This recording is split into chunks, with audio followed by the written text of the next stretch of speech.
Welcome back to another tutorial. Today, I'm going to teach you how to make these adorable square stitch earrings. This tutorial is part of my new collection of square stitch patterns I'll be updating periodically. The first pattern bundle is now available to purchase on my website, linked in the description. The Christmas bundle includes 6 different Christmas designs, such as Rudolph, Santa, and Frosty the Snowman. Here's what you'll need to get started. You'll need beads, of course, which are all listed for you in the pattern color guide, including color numbers. You'll need some thread. I recommend 4-pound weight Fireline beading thread that is a fishing line material and keeps the tension well for this project.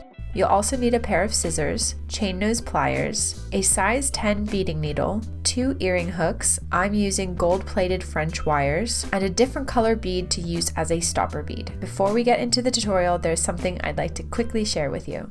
This video is sponsored by The Wholeness Shop. The Wholeness Shop is my website where you can find products and resources to support your beading journey, such as my custom-made tablet templates that make designing beadwork easy and fun on your tablet. You can also find beginner-friendly beading patterns, beading kits, stencils, and all of my available beadwork. Your support keeps this small business thriving.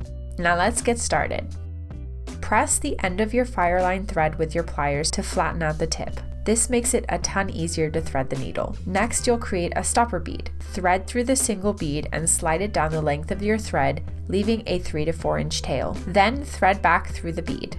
This creates a loop around the bead to hold it in place. Loop once more for extra stability. Following your pattern, pick up 15 beads for the starting row, which will make up the left side of your earring. Thread the beads down your thread to meet the stopper bead.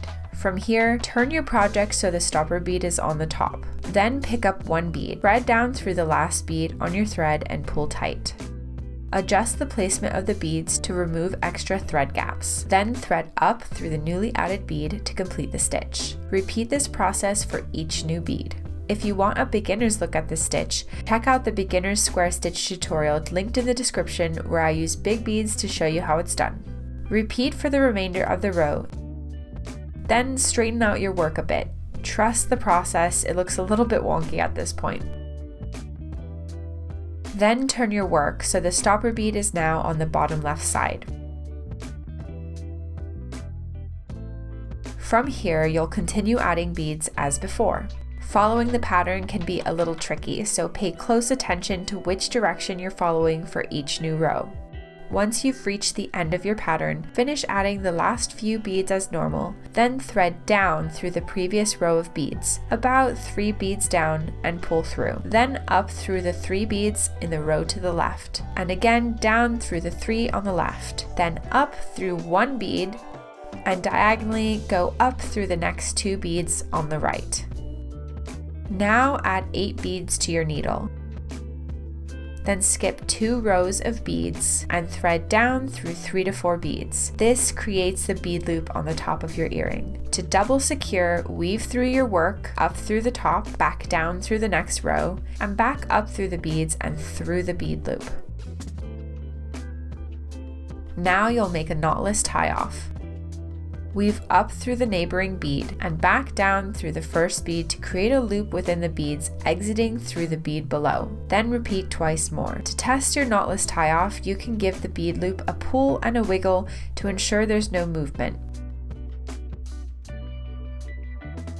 Now you'll snip off the excess thread, or you can use a thread burner like the thread zapper to burn it off instead. Next, unthread and slide off your stopper bead. Thread your needle onto the tail thread and weave through your work to create another knotless tie-off to secure. Now you'll add your earring hook and repeat for a pair. I'm really excited for this new selection of patterns. Don't forget to check my website for new square stitch bundle patterns throughout the year. And if you enjoyed this tutorial, check out this other square stitch tutorial where I show you how to make gingham style fringe earrings. Thanks for watching, and I'll see you in the next tutorial.